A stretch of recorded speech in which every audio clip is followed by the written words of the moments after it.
Juventus akan menghadapi big match di Giornata 32 ya bertandang ke markas Atlanta di mana markas ini ya baru beberapa bulan yang lalu memberikan kesan yang tidak enak. Masih Yaitu agak trauma nih kita berarti tuh. gagal lolos Copa dibantai di sana 3-0. Cuman kita ke sana bukan dalam rangka Copa tapi dalam rangka menyelesaikan apa yang harus diselesaikan yaitu Serie A.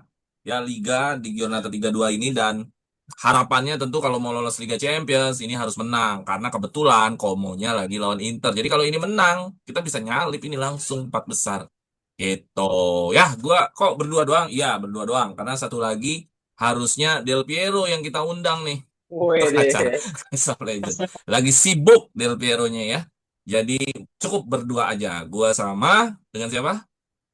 Dengan gua Ali seperti biasa, mari kita ngobrol preview ya, Preview versus Juventus vs Atalanta ya. Atalanta. Oke, mari.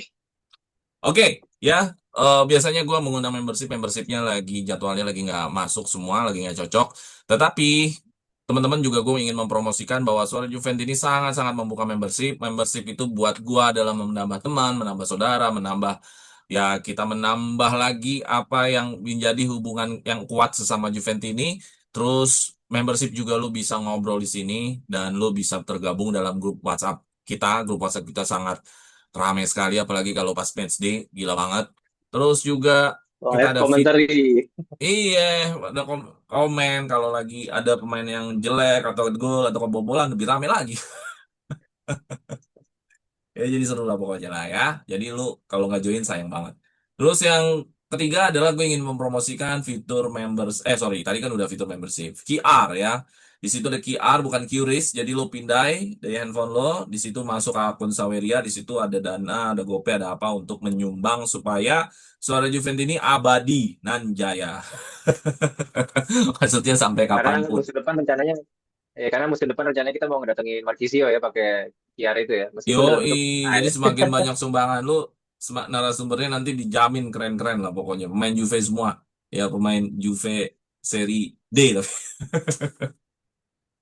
Ya, oke, kita langsung aja ya ke materi kita tentang preview VS Atlanta. Tentu gua sangat apa ya, sangat mengkhawatirkan bahwa di detik-detik ini semua tuh benar-benar kayak laga final sebenarnya ya. Walaupun masih ada 7 pertandingan lagi termasuk VS Atlanta.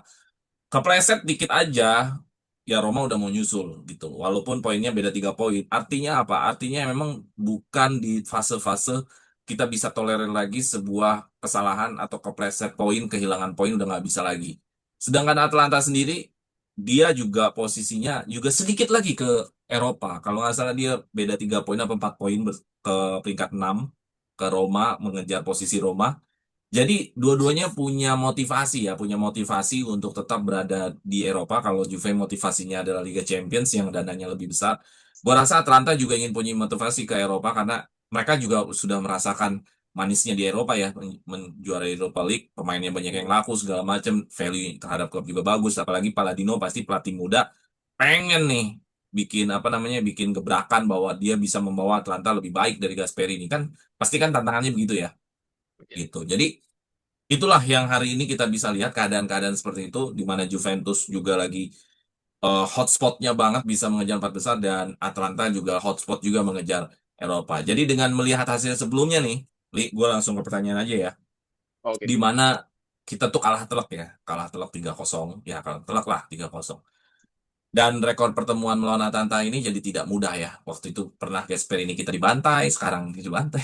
Oh, ya, Maladino. musim lalu di bantai di kandang kita ya. Iya dibantai di Belanda 4-0. Ini bisa dikategorikan nggak? Kan 7 pertandingan sisa memang masih ada satu lawan Milan.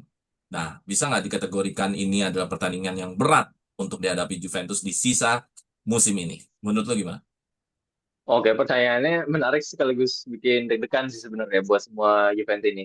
Karena kalau ditanya apakah ini salah satu yang terberat, jawaban singkatnya menurut gue sih iya. Karena setiap laga sampai akhir musim nanti tuh buat gue selalu berat dan harus diperlakukan layaknya partai final. Karena kembali lagi gue ingetin, nggak lolos Champions League musim depan tuh bakal menjadi bencana besar buat Juve ya, terutama dari segi finansial ya. Terus coba deh kita bedah kenapa laga di kandang Atalanta nanti bukan cuman pertandingan sulit biasa, tapi memang bener-bener ujian mental gitu loh. Pertama, kita nggak bisa nutup mata kan dari hasil terakhir kalah 3-0 itu kan memang nggak ngenakin. Tapi yang bikin sebenarnya gue lebih ganjel tuh Juve itu di pertandingan itu tuh bikin banyak peluang gitu loh. Tapi memang Atalanta tuh selalu bisa nyolong gol dari tidurnya pertahanan Juve di pertandingan itu. Kalau kita lihat kan, kalau kita ingat di pertandingan yang pas di Copa itu, memang gol-golnya Atalanta itu kan murni kan kayak serangan balik, terus bisa menghukum Juve sampai 2 kali, satunya lagi itu penalti gitu loh. Nah, jadi ya mental mental ketiduran kayak gini nih menurut gue nih nggak boleh keulang ya. Dan Juve juga harus bisa masuk lapangan dengan mentalitas mentalitas kalau pertandingan-pertandingan di sisa musim ini semuanya tuh final gitu loh. Jadi ya setiap partai ya wajib 3 poin hukumnya di sisa musim. Memang kalau kita lihat kan setelah lawan Atalanta nanti masih ada lawan Milan, Fiorentina, Bolonya kan sampai Ah, terakhirnya masih juga ada Fiorentina. masih ada Fiorentina di kandang. Oh, Sampai partai terakhir kita derby lawan Torino gitu. Wah, kan ini memang jadwal jadwal Juve memang berat di di sisa akhir musim. Nah, Atalanta sendiri menurut gue selain terakhir dia main di Champions League double kebantai sama Bayern tuh sebenarnya form di Liga sejak Maret sih biasa-biasa aja. Memang memang mereka bisa menang di 2 pertandingan terakhir tuh lawan tapi kan lawan lawan tim tim kecil kecil, lagi. ya Verona sama Lecce. Dan memang masih kelihatan Atalanta itu masih kesulitan kalau menghadapi tim-tim yang middle up lah. Meskipun mereka bisa nahan Inter, mereka juga seri sama Lazio. Nah, jadi memang ya itu dia buat gua pertandingan ini masuk rentetan pertandingan final yang harus diperlakukan seperti final gitu. Bukan bukan cuma dari segi taktik, tapi memang buat ngebuktiin apakah Juve punya punya karakter untuk yang lo bilang tadi menyelesaikan apa yang harus diselesaikan di sampai akhir musim ini gitu. Oke, ya jadi ini akhirnya jadi masuk kategori berat karena melihat posisi Juventus saat ini yang nggak nyaman ya. Dikejar dikejar di bawah dan harus ngejar ke atas kan gitu sekarang. Iya, jadi posisi berat. Walaupun kita kalau nostalgia, kayak Atlanta bukan lawan berat. Kalau nostalgia, ini nostalgia Iya. ya. Tapi ya selalu ya bahwa kaca belakang tuh dalam mobil kan selalu lebih kecil ya dibanding. Ada tulisannya tuh, objek objek di kaca tampak lebih dekat daripada aslinya kan biasanya kayak gitu tuh. Iya, kalau kita bicara nostalgia kan harusnya bahasannya nggak sebesar bahasan hari ini yang kita hadapin ya. Iya. Karena kan kayak mobil aja filosofinya kan, kaca spion pasti lebih kecil dibanding kaca depan. Bahwa yang paling menentukan justru yang di depan ini, bukan yang kemarin-kemarin di belakang lagi. Gitu. Kalau gue ingin menambahkan, gue mungkin melihat bahwa apa sih yang akan pertandingan nanti akan berjalan. Tentu jalannya akan lebih ketat ya. Menurut gue Atlanta nggak bakal bisa main sangat-sangat terbuka. Gue pikir mereka akan bicara banyak momentum nih. Jadi ada momentum Oke. mereka akan nyerang, tapi ada momentum di mana mereka coba bertahan aja.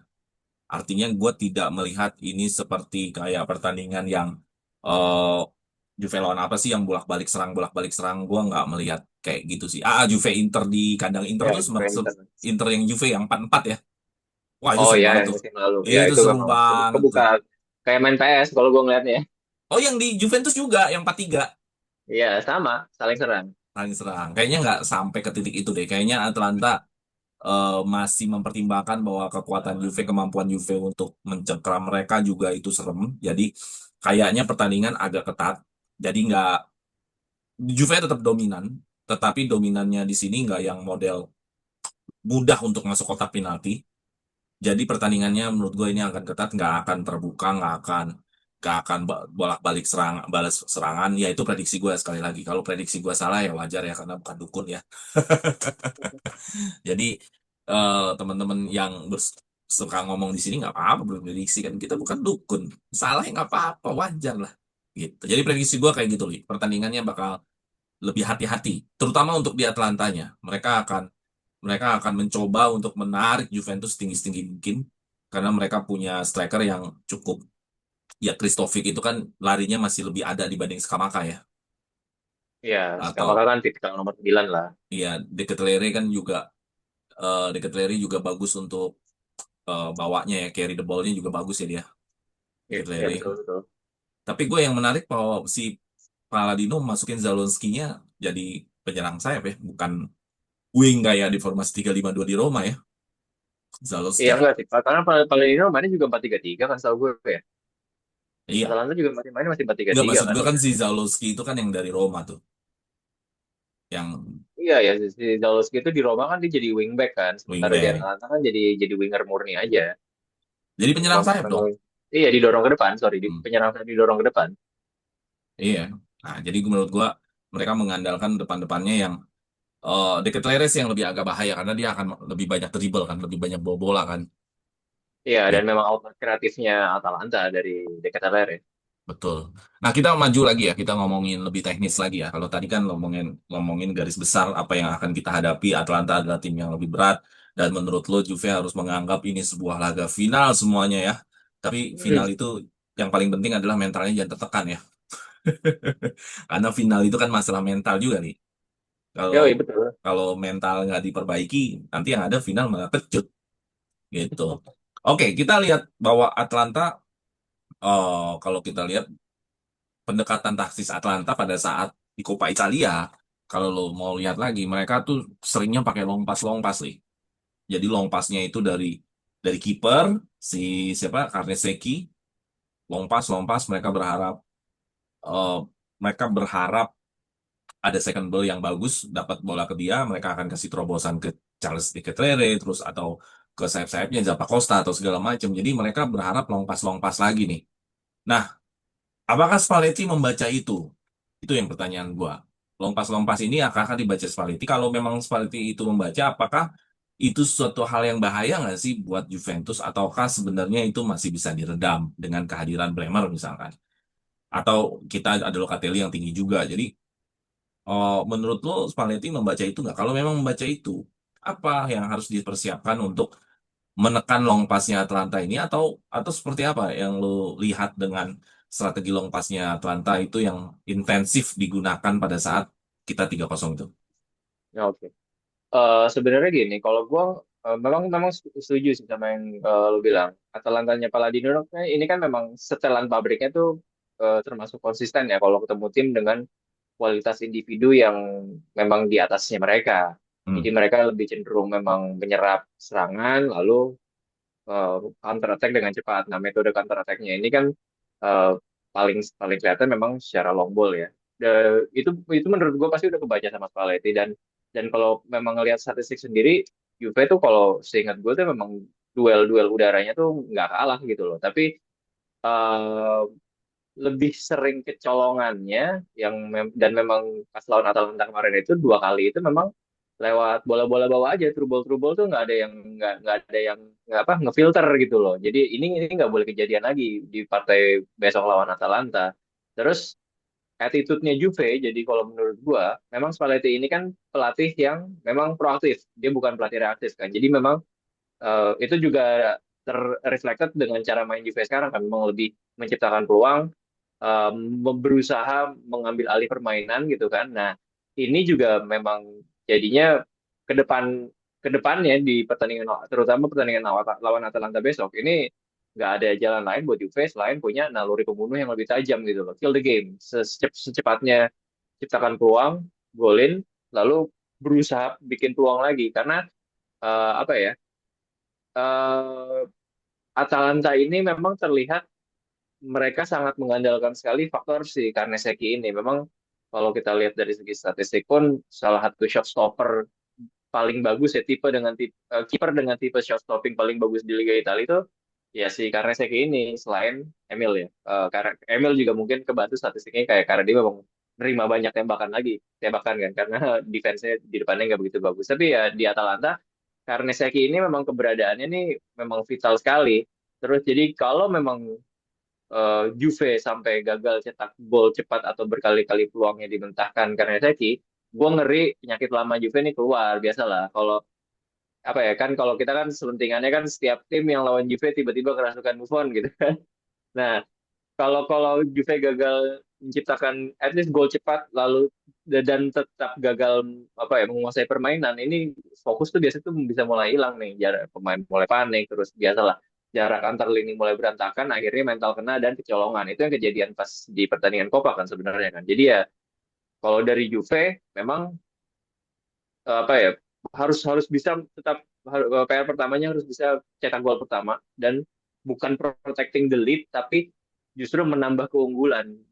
Dengan cara itu permainan Juve jadi bisa lebih nyaman. Kayak kayak pas pertandingan lawan Genoa kemarin aja kita tuh unggul cepat kan sebenarnya kan pas lawan Genoa kemarin kan. 2-0 habis itu memang kita tetap berusaha menciptakan peluang namun gagal. Ya, tapi keunggulan 2-0 itu udah bisa at least apa ya pressure di Juve-nya tuh udah hilang gitu loh. Jadi progresi permainan ke depan sampai akhir pertandingan bisa lebih apa mungkin lah lebih lebih lancar kali ya. Nah, itu hal paling vital yang gue rasa Ya lebih Juve soft harus lah, lakukan. di babak dua Ya, lebih soft lah, nggak terlalu ya hard jadi banget lah. ya lebih bisa konservatif juga main di babak kedua. Kita lihat jadi mungkin bisa lebih mancing tim melawan keluar gitu kan kan pas lawan Genoa kemarin kondisinya kayak gitu. Oke, oke. Kalau menurut gua juga ikut menambahkan tadi kan lu sempat mengatakan kill the game ya. Ya. Jadi kayaknya yang membunuh permainan bukan kita membunuh mereka, mereka yang membunuh kita. Atau Karena kita membunuh diri kita sendiri karena kita membunuh karena diri kita sendiri karena kita karena tidak gagal bisa golin. gol-golin malah diserangan balik ya.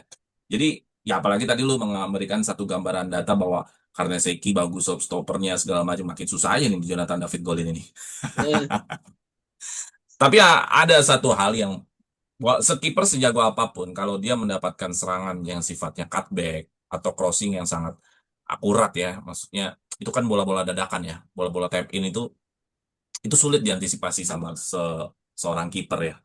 ya, Tapi kalau shoot-shootnya yang shoot-shoot di mana kiper itu masih bisa mempersiapkan diri, shoot-shoot dari jarak jauh, shoot-shoot dari area-area flank, kalau posisi kipernya benar itu emang sulit untuk di shoot, sulit untuk dibobol, sulit banget untuk dibobol.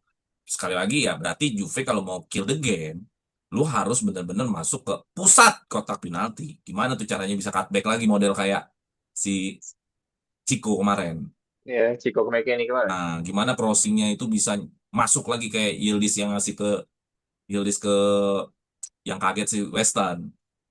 Nah, jadi XG itu nggak pernah bohong bahwa semakin dekat dengan kiper, peluang semakin golnya itu semakin besar. Ya, Makanya memang secara statistik juga begitu. XG itu kan poinnya besar kalau makin mendekati kiper, ya kan? Lu mau tendangan sekeras apapun, sekeren apapun, mau jarak 20 meter, itu XG-nya sebenarnya kecil. Karena nggak semua orang bisa gol dari situ. Iya, maka 0,1 biasa tendangan jarak jauh tuh 0,1 di bawah Tapi 0,1 kalau di XG. kenyataannya itu keren banget. Iya, makanya kan istilahnya screamer ya kan. Gitu. Kalau di kenyataan itu tendangan dari jarak jauh itu keren banget pasti. Entah ya keras, entah ya melengkung. Tapi kalau dikonversi menjadi data, itu menjadi kecil. Kenapa? Karena gak semua orang bisa ngesut dari situ gol. Sulit. Jadi kalau kita bicara killing the game nih, berarti adalah pertanyaannya adalah seberapa mampu Juve masuk ke area kotak penalti. Iya betul. Ya kan? Seberapa mampu masuk ke area kotak penalti. Kalau lu nggak mampu-mampu amat masuk kotak penalti, ditambah lagi karena sekinya juga begitu, ya sulit aja udah. Oke, kalau dari gue menambahkan selain tadi ya, ada satu ada satu strategi mereka adalah memasukkan super sub mereka andalannya nih, Pasalik. Pasalik ini sering jadi kartu asnya mereka ya. Jadi ketika mereka punya kebuntuan, Pasalik tiba-tiba masuk dan bikin gol. Dan itu sering terjadi, bukan hanya pada saat lawan Juventus saja, lawan-lawan tim lain Pasalik ini sering jadi super sub efek. Apa yang harus disiapkan Juventus? Ketika Pasalik masuk, lo harus masukin orang lagi. Biar ada yang fokus juga. Ya artinya kan gue nggak tahu Pasalik itu biasanya apa di menit 70, menit 80. Pasti antara-antara menit segitu. Nah, mendingan pastikan ada orang lagi yang eh, masuk juga di Juventus, ada pergantian di menit segitu juga. Dimana kalau Pasalik masuk, Juve harus ada pergantian juga, Li. Iya betul. Supaya apa? Supaya kita bisa membaca pergerakan tanpa bolanya Pasalik. Pasalik ini yang berbahayanya kan pergerakan tanpa bolanya. Dia Weston McKennie-nya Atlanta lah. Iya lagi gue mau bilang dia mekaniknya Atalanta termasuk free roll mainnya. Iya, dia bisa tiba-tiba bisa heading, crossing, tiba-tiba dia bisa ngesut dari mana aja. Jadi kita harus punya orang yang fokusnya juga startnya sama. Karena orang yang main menit sampai menit 70 kan fokusnya udah mulai terbagi antara capeknya kan. Iya Nah, jadi menurut gua strateginya ketika Pasalik masuk, lo harus ganti orang. Ya terserah entah itu back, entah itu main tengah, lo harus ganti. Supaya apa? betul Supaya, mainer. iya supaya apa? Supaya lu bisa sama-sama ngejaga si Pasalik ini. Gue mengerikan sih sama Pasalik ini. Karena di super subnya ya, kayaknya Palladino tahu nih gunain Pasaliknya itu kapan. Sering golin Juve itu masalahnya tuh orang. Yang kemarin kan golin juga dia. Pas Golin lawan emang. Juve 3-0 itu golin. Hanya kan ini gue jadiin materi. Gitu. Oke, kita lanjut lagi ya. Yap, kita lanjut eh, key player ya. Bahwa Atlanta tidak menyeramkan, betul, tapi bukan berarti gampang dikalahkan. Kenapa gue bilang tidak menyeramkan? Bahwa Bayern Munchen membantai mereka 6-1 di kandang. Oke lah, Juve belum sampai di tahapan Bayern Munchen. Cuman kita boleh dong melihat apa sih yang Bayern Munchen lakukan pada saat mereka membantai Atlanta. Ya, gue membaca sekilas data saja bahwa banyak kualitas-kualitas individu yang menjadi penentu pada saat Bayern membantai Atlanta. Salah satu kualitas-kualitasnya adalah Olise. Salah satunya lagi adalah siapa lagi satu penyerang sayapnya sih yang gepuk Diaz. tuh, gepuk badannya. Tapi Diaz. Luis Bukan Diaz. Diaz, bukan dia sih. Jadi lupa sih gue. Yang pernah diinin sama iniin ke Juve, yang lumayan cepet tapi badannya keker, badannya gede. Oh, Narbi. Gnabry, ya kan belum lagi Harry Kane. Eh jadi banyak penentu-penentu Bayern bisa ngebobol sampai sebanyak itu. Salah satunya adalah kualitas-kualitas individu. Artinya bagaimana Olise berhasil melewati 1 lawan 1, Gnabry juga kecepatannya sulit disaingi. Nah, apakah ini bisa dicontek nggak dari kualitas ini? Apakah kemampuan-kemampuan individu ini yang harus didorong dibanding lebih banyak main passing-passing, lebih banyak main-main apa namanya sistematis. Nah, menurut lo seperti apa? Apakah memang lebih mendepankan kemampuan individu atau sistematis? Silakan Ali. Ya, emang menarik banget ya kalau kita berkaca pada caranya Bayern ngebongkar Atalanta ya Bayern itu kan memang mereka punya blessing secara teknis ya dengan seperti nama-nama yang lo sebutin tadi. Nah, kalau pertanyaannya Juve bisa nggak pakai cara itu menurut gua bisa. Juve itu punya memang beberapa pemain yang secara individu kualitasnya di atas rata-rata. Let's say utamanya kita ada Yildiz di kiri, Chico di kanan. Pelapisnya kita ada Boga dan juga ada Edon Zegrova. Nah, di sini Juve bukan cuma bisa, tapi harus berani ngambil risiko itu kalau memang mau menang di Bergamo. Karena balik lagi kita lihat memang Atalanta ini ya termasuk rentan kalau dikasih pemain-pemain dengan skill individu bagus ya.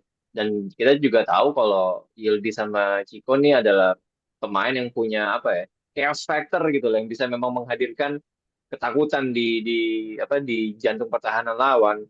Nah, kenapa gue bilang kita harus berani? Karena percuma kalau memang pemain dengan profil seperti itu tuh cuman di stay main di sayap, nggak berani take on 1 lawan 1, nggak berani bikin kombinasi peluang. Pasti itu yang diharapkan sama Atalanta gitu loh. Kalau Juve bermain dengan sistem rigid gitu lah apa ya kalau gue bilang eh, apa ya mereka begitu dapat bola instruksinya itu harus jelas adu lari dribble 1 lawan 1 dan rusak organisasi pertahanannya Atalanta keberanian buat duel 1 lawan 1 nih ini yang bakal apa bikin bikin apa menarik back Atalanta keluar dari posisinya kan nah di situ ketika udah ada back yang ketarik di situ baru celah buat gelandang kita yang nomor 8-nya nih either Thuram atau McKennie atau nanti penggantinya siapa yang masuk buat ya bola-bola tap in kayak gitu tuh gitu jadi apa ya ini memang secara skema menjanjikan tapi kita nggak boleh bablas juga balik lagi kita harus eh, seimbang antara bertahan dan menyerang kan karena dengan sepak bola seperti ini kita juga bisa meninggalkan ruang yang besar di lini tengah ini tugasnya double pivot kita eh, Locatelli atau Thuram untuk ngefilter kalau kena serangan balik. Jadi ya menurut gua bakal bilang Juve harus bisa Juve bisa tapi harus berani memanfaatkan segala kelebihan individu yang dipunya pemain-pemain kita gitu. Mulai dari Yildiz, Conceição dan juga pengganti-pengganti atau bahkan dari pemain-pemain sayap kita yang lain kayak mungkin Cambiaso gitu kan. Dia kan sering melakukan apa link up kan dengan Yildiz di sisi kiri. Itu harus bisa dimanfaatin biar apa? Biar pertahanannya Atalanta at least ke stretch. Jadi ada pemain dari second line yang bisa masuk gitu. Ya, ya. Lu sering banget mengucapkan kata berani ya, karena ini penting sekali bahwa Iya, sekarang era penyerang sayap itu memang kurang berani. Sampai ada konten kreator yang mengatakan, eh, dulu kalau penyerang sayap tuh era siapa gocek-gocek sambil lewatin lawan. Terus eranya CR7 gocek-gocek. Terus di era-era sekarang gocek-gocek-gocek bypass, backpass. Ya kan dibilangnya kan ini semua gara-gara Pep. Tahu kan lo konten itu? Nggak- Tahu-tahu gue. Iya kan di era siapa lewat, di Lanjutannya era siapa lewat. lanjutannya lagi apa Pep kill creativity Iya, dibilangnya kayak gitu. terus di era sekarang cuma gocek-gocek tapi nggak lewat malah bypass. Nah, itu memang memang keberanian-keberanian ini yang harus ditimbulkan. Keberanian ini kan harus disupport sama pelatih ya. Maksudnya, yaudah lu Iya. gunakan kreativitas lu, gunakan kemampuan lu untuk one on one gitu. Karena untuk masuk kotak penalti kan hanya dua cara, passing by passing atau enggak lu harus lewatin lawan kan gitu kan. Intinya kan kita mau killing the game seperti materi pertama kita adalah masuk ke dalam kotak penalti kan. Nah, sekarang Yildiz mau masuk kotak penaltinya, Ciko mau masuk kotak penaltinya passing by passing atau lu gunakan kemampuan individu lu kan gitu kan. Gitu loh. Kalau Kalau passing bahasa ini kan, kalau bahasanya Pep Guardiola itu superiority. Jadi kalau memang lo mau masuk ke kotak penalti lawan, itu ada istilahnya tuh ada tiga superiority yang harus bisa lo manfaatkan. Individual, artinya skill individu nih yang sekarang kita lagi omongin. Numerical, gimana lo bisa overload pemain di suatu sisi, itu yang lebih banyak dia lakukan di Manchester City. Karena secara individu mungkin dia nggak pede ya dengan ya apa ya tipe pemain dia yang dia punya. Satu lagi posisional ya mungkin gimana dia bisa memanipulasi posisi pemain di zona-zona yang dia bikin itu gitu. Jadi intinya itu superiority. Nah, yang lagi kita omongin ini superiority dalam konteks individual gitu. Iya. Jadi superiority ini harusnya bisa bisa digunakan sama antara Yildiz atau Chico, entah itu masa individu. Tetapi kalau misalkan misalkan berharap passing nih, passing by passing dengan passing, akhirnya masuk dalam kotak penalti ya. Itu li, kalau mau lu passing masuk kotak penalti, lu harus punya kecerdasan dulu, kecerdasan untuk memutuskan lu segera passing. Contoh kayak tadi malam golnya PSG si Kvarat. Lu Oh, lihat itu dong keren passingnya banget. Joe Neves dong. Lu lihat Passingnya celahnya bagus terus sedikit, celahnya parahnya sedikit, juga shielding bolanya bagus banget. celahnya sedikit. Kenapa dia bisa passing ke situ? Karena visi. Apa yang dia bikin cerdas? Keputusan. Orang cerdas kan bisa bikin keputusan. Hmm. Iya dong. Dia bisa ngelihat, tapi dia bisa putuskan. Berbeda dengan pemain-pemain lain. Dia mungkin bisa lihat, tapi dia nggak berani putuskan. Nah, ketika orang sudah lihat kan, lihat itu visi ya. Oh, di situ ada yang kosong, ada celah. Kedua kan bisa memutuskan ya. Yang ketiga adalah skill. Ya kalau lo udah bisa lihat posisi, lo bisa memutuskan. Tapi kalau passing lo miring, Balik lagi skill miring, dasarnya. ya susah juga. Kayak tadi malam tuh John Neves sempurna tuh. Visinya ada, yang dia ngasih ke Farad, Ya, visinya ada, skillnya menunjang. cerdasnya ada, dia langsung putuskan, skillnya menunjang, passingnya, kecepatan bolanya pas, semua pas, ya hebat banget. Nah menurut gua, kayaknya Juve pemain tengahnya belum sampai ke tiga hal itu deh. Masih Kayak masih terlalu general pemain tengah juga itu. mungkin Locatelli bisa ngelihat visi, tapi Locatelli kadang-kadang nggak berani memutuskan. Jadi kadang-kadang dia ragu-ragu, balik lagi biar ngamanin bola gitu loh. Iya. Gitu. Jadi banyak keputusan-keputusan yang harusnya lu bisa, udah lo passing aja malah enggak gitu. Nah, tapi gue melanjutkan lagi selain itu tadi ya, selain ada hal-hal hal-hal skill untuk bisa masuk ke dalam kotak penalti karena killing the game sebenarnya adalah masuk ke dalam kotak penalti kan. Nah, Iya, betul. sekarang siapakah strikernya gitu? Sedangkan Vlahovic cedera lagi ya. Aneh bener ya Vlahovic ya, cedera mulu. Padahal bukan ACL ya. Iya. Apa kemarin baru lagi cedera apa sih itu? Kan biasanya kan dia cedera paha dalam tuh. Apa abduktor. Kemarin tuh kalau nggak Ya, salah baru lagi deh. Aduh, ada aja. terus Jonathan David juga belum ada.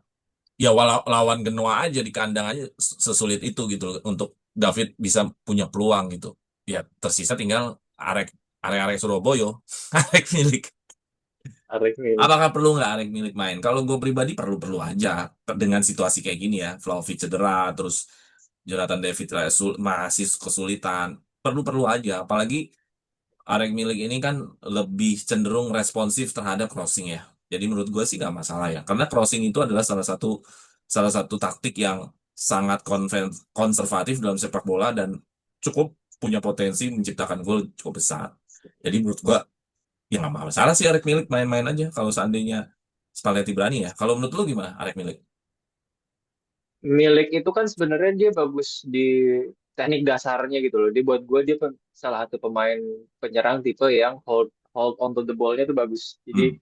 dapat bola, mantulin ke belakang, ngalirin lagi itu bagus. Nah, selama dia memang kalau misalnya memang dia ternyata sudah fully match fit ya buat gue sih gak apa-apa ya meskipun ya kita sama-sama tanda tanya besar kan fitness dia kayak gimana setelah absen 2 musim gitu kan. Tapi ya menurut gue mah kalau memang mau dinyatakan match fit mainin mainin aja. Jadi Perkara lebih lebih baik dia inti ya daripada David ya. kalau kalau melihat traits permainannya yang gue ingat sampai saat ini, Milik memang lebih cocok. Sementara kalau David kan kita tahu dia lebih cocok main main di tim-tim yang fast serangan balik itu loh. Dia nggak biasa tuh kontrol kontrol bolanya David tuh kan berantakan banget buat lo suruh dia jadi post player gitu tuh nggak bisa. Udah kelihatan banget nggak bisa. Post player Juve itu kalau memang yang paling bagus sekarang yang kita tahu ya memang Vlahovic. Sayangnya dia cedera lagi. Sekarang memang second yang keduanya memang Milik. Jadi buat gue ya kalau memang dia udah dinyatakan fit ya mainin mainin aja lah, coba aja lah. Iya. Ya, Iya. nothing tulus. Jonathan David salah momen ya. Harusnya dia masuk di era Allegri ya. Nah iya, Jonathan David kalau masuk di Allegri bisa lebih Iya, kepake tuh. di era Spalletti yang dimana lebih dominan, lebih sering nguasain bola, malah ada kayak si Jonathan David. Yang ini kayak Hmm, ngobrol sih emang si Komoli sama. Tapi kan waktu itu kan pelatihnya bukan itu Spalletti, dor, masih itu soalnya dor. si Iya. Tudor. Tapi Dipikir Spalletti lihat Tudor, di, Tudor masih mainnya main serangan balik. iya, Gitu. dia apaan nih nggak jelas kalau Spalletti nggak dipakai. Oke lah, langsung aja lah kalau untuk formasi kayaknya hampir-hampir sama karena ini udah kita udah di era apa namanya era akhir musim dan tinggal ini doang yang nggak mungkin lah berubah-berubah lagi. Iya. Udah pasti sama terus. Skor aja kalau menurut lu skor berapa? Kalau gue pikir karena ketat gue rasa 2-1 lah kayaknya sih. Gue 2-3 Juve menang. Anjing. 2-3 serem Pasti. serem juga tuh 2-3. Makanya itu buat gue pertandingan ketat paling bagus skornya itu 2-3. Nah, gue harapkan besok Juve lawan Atalanta skornya begitu tuh. Ya kalau 2-3 siapapun yang misalkan Juve menang nih, udah 3-0 kekejar 3-1 3 tetap deg-degan. Apalagi kalau posisinya Deg-degan Juve tetap. kalah duluan Nah, dua itu satu paling wah itu males lebih kan. lebih tegang lagi tuh. Tapi Perin Perin cedera kan ya. Jadi memang kiper pasti digre lagi kan. Kemarin Asik. kan Perin Perin diganti tuh gara-gara cedera, bukan gara-gara nggak enakan sama digre. Iya, ya akhirnya ada beritanya begitu. Iya. Gue pikir si Spalletti udah ngepur pertandingan, masukin gini aja, ternyata cedera. Iya, Anjing emang juga sih. cedera deh. Anjing juga sih kalau Spalletti ngepur pertandingan sih. Ini makanya aneh banget tiba-tiba Perin keluar. Ternyata cedera. Oke, dari Ali seru dan mencekam 3-2. Kalau dari gua ketat aja 2-1. Mencekam loh. Kalau misalkan kita ketinggalan dulu, Iya, itu dia. Skor-skor tipis beda 1 gol itu selalu mencekam. mencekam. Oke, dari gua itu aja sama Ali mengenai preview VS Atlanta. Gua rasa obrolan kita walaupun berdua kayaknya panjang juga ya. Lumayan juga Banyak, nih. banyak juga isinya ya. Jadi mudah-mudahan teman-teman terbantu dengan apa yang kita obrolin. Dan mudah-mudahan juga hasil skornya seperti apa yang gue sampaikan sama Ali. Sekali lagi, apapun yang prediksi gue di sini, ulasan gue di sini, apabila tidak mendekati hasil atau kenyataan, ya itu sangat wajar sekali teman-teman, karena kita bukan dukun, Betul.